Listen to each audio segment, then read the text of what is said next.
Hello. I'm sure by the time I get to the end of this sentence, given how I talk, you'll all have figured out that I'm from a place called planet Earth. Earth is pretty great. It's home to us and germs. Those take a back seat for the time being because believe it or not, they're not the only thing going on. This planet is also home to cars, Brussels sprouts, those weird fish things that have their own headlights, art, fire, fire extinguishers, laws, pigeons, bottles of beer, lemons and light bulbs, Pinot Noir and paracetamol, ghosts, mosquitoes, flamingos, flowers, the ukulele, elevators and cats, cat videos, the internet, iron beams, buildings and batteries, all ingenuity and bright ideas, all known life, and a whole bunch of other stuff. Pretty much everything we know and ever heard of. It's my favorite place, actually. This small orb floating in a cold and lonely part of the cosmos. Oh, the accent is from Belfast, by the way, which is here, roughly. You may think you know this planet Earth, as you're from here, but chances are you probably haven't thought about the basics in a while. I thought I knew it. Thought I was an expert even.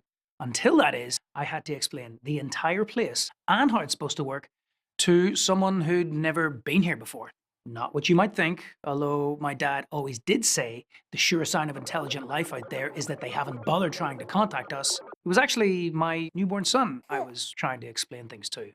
We'd never been parents before, my wife and I, and so treated him like most guests when he arrived home for the first time, by giving him the tour. This is where you live, son. This room is where we make food hot. This is the room we keep our collection of chairs, and so on. It's refreshing, explaining how our planet works to a 0-year-old. But after the laughs, and once the magnitude that you humans know absolutely nothing settles on you, and how little you know either, explaining the whole planet becomes quite intimidating. But I tried anyway. As I walked around those first few weeks, narrating the world as I saw it, I began to take notes of the ridiculous things I was saying. The notes slowly morphed into a letter intended for my son once he learned to read. And that letter became a book about the basic principles of what it is to be a human living on Earth in the 21st century. Some things are really obvious, like the planet is made of two parts, land and sea. Some less obvious until you think about them, like time. Things can sometimes move slowly here on Earth, but more often, they move quickly. So use your time well, it'll be gone before you know it. Or people. People come in all different shapes, sizes, and colors. We may all look different, act different, and sound different, but don't be fooled. We are all people. It doesn't escape me that of all the places in the universe, people only live on Earth, can only live on Earth. And even then, only in some of the dry bits. There's only a very small part of the surface of our planet that is actually habitable to human life, and squeezed in here is where all of us live. It's easy to forget when you're up close to the dirt, the rocks, the foliage, the concrete of our lands, just how limited the room for maneuvering is. From a set of eyes close to the ground, the horizon feels like it goes forever. After all, it's not an everyday ritual to consider where we are on the ball of our planet and where that ball is in space. I didn't want to tell my son the same story of countries that we were told where I was growing up in Northern Ireland, that we were from just a small parish which ignores life outside its immediate concerns. I wanted to try to feel what it was like to see our planet as one system, as a single object hanging in space. To do this, I would need to switch from flat drawings for books to 3D sculpture for the street, and I'd need almost 200 feet, a New York City block, to build a large-scale model of the moon, the Earth, and us. This project managed to take place on New York City's Highline Park last winter on the 50th anniversary of Apollo 11's mission around the moon. After its installation, I was able to put on a space helmet with my son and launch, like Apollo 11 did a half-century ago, towards the moon. We circled around and looked back at us. What I felt was how lonely it was there in the dark. And I was just pretending. The moon is the only object even remotely close to us. And at the scale of this project, where our planet was 10 feet in diameter, Mars, the next planet, will be the size of a yoga ball and a couple of miles away. Although borders are not visible from space, on my sculpture, every single border was drawn in, but rather than writing the country names in the carved up land, I wrote over and over again, people live here, people live here, people live here. And off on the moon it was written, no one lives here. Often the obvious things aren't all that obvious until you think about them. Seeing anything from a vast enough distance changes everything, as many astronauts have experienced. And human eyes have only ever seen our Earth from as far as the moon, really. It's quite a ways further before we get to the edges of our own solar system, even out to other stars, to the constellations. There is actually only one point in the entire cosmos that is present in all constellations of stars, and that presence is here, planet Earth. Those pictures we have made up for the clusters of stars only make sense from this point of view down here. Their stories only make sense here on Earth, and only something to us, to people. We are creatures of stories. We are the stories we tell. We're the stories we're told. Consider briefly the story of human civilization on Earth. It tells of the ingenuity, elegance, generous, and nurturing nature of a species that is also self-focused, vulnerable, and defiantly protective. We, the people, shield the flame of our existence from the raw and vast elements outside our control, the great beyond. Yet it is always to the flame we look. For all we know, when said as a statement, it means the sum total of all knowledge. But when said another way, for all we know, it means that we do not know at all.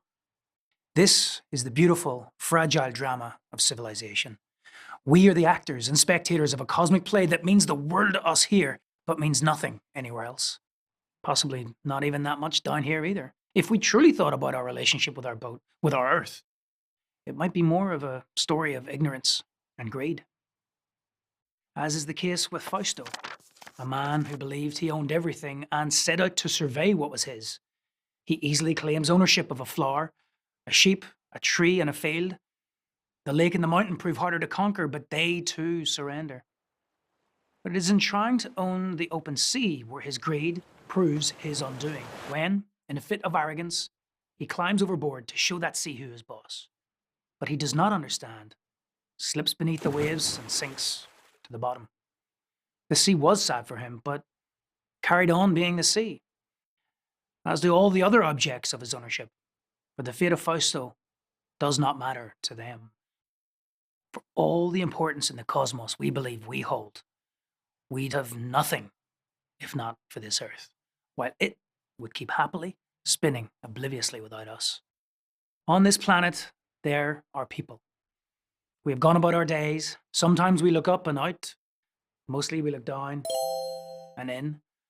Looking up, and by drawing lines between the lights in the sky, we've attempted to make sense out of chaos. Looking down, we've drawn lines across the land to know where we belong and where we don't. We do mostly forget that these lines that connect the stars and those lines that divide the land live only in our heads. They, too, are stories. We carry out our everyday routines and rituals according to the stories we most believe in, and these days the story is changing as we write it. There's a lot of fear in this current story, and until recently, the stories that seem to have the most power are those of bitterness, of how it had all gone wrong for us individually and collectively. It has been inspiring to watch how the best comes from the worst, how people are waking up in this time of global reckoning to the realization that our connections with each other are some of the most important things we have. But stepping back, for all we've had to lament, we spend very little time relishing on the single biggest thing that has ever gone right for us. That we are here in the first place, that we are alive at all, that we are still alive. 1.5 million years after finding a box of matches, we haven't totally burned the house down yet. The chances of being here are infinitesimal. Yet here we are, perils and all. There have never been more people living on Earth, using more stuff. And it's become obvious that many of the old systems we invented for ourselves are obsolete, and we have to build new ones. If it wasn't germs, our collective fire may suffocate us before long. As we watch the wheels of industry grind to a halt, the machinery of progress becomes silent, we have the wildest of opportunities to hit the reset button, to take a different path. Here we are on Earth. And life on Earth is a wonderful thing. It looks big, this Earth, but there are lots of us on here. 7.5 billion at last count, with more showing up every day. Even so, there is still enough for everyone, if we all share a little. So please, be kind. When you think of it another way, if Earth is the only place where people live, it's actually the least lonely place in the universe. There are plenty of people to be loved by and plenty of people to love. We need each other. We know that now more than ever. Good night.